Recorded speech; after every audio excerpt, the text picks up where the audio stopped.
ఇశ్రాయేలీలు శ్రమల మధ్యలో కొట్టుమిట్టాడేటప్పుడు దేవుడు మమ్మల్ని మర్చిపోయాడురా, దేవుడు మమ్మల్ని విడిచిపెట్టాడురా, దేవుడు మమ్మల్ని చిన్నచూపు చూశాడురా, మా ప్రార్థన మీద దేవుడు మనసు పెట్టలేదురా, అల వెంబడి అల, కష్టం వెంబడి కష్టం, నష్టం వెంబడి నష్టం, అవమానం వెంబడి అవమానం, ఆపద వెంబడి ఆపద, శ్రమల సుడిగుండంలో మేము చిక్కుకున్నాం.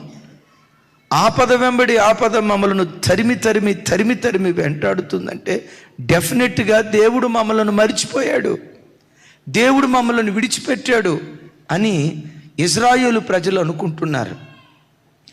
ఈ ఆరాధనకు వచ్చిన తమ్ముడా, ఈ ఆరాధనకు వచ్చిన చెల్లి, నీ మనసులో కూడా గడిచిన కొన్ని దినాల నుండి కొన్ని శ్రమల చేత నల్లగొట్టబడుతూ దేవుడు మర్చిపోయాడు.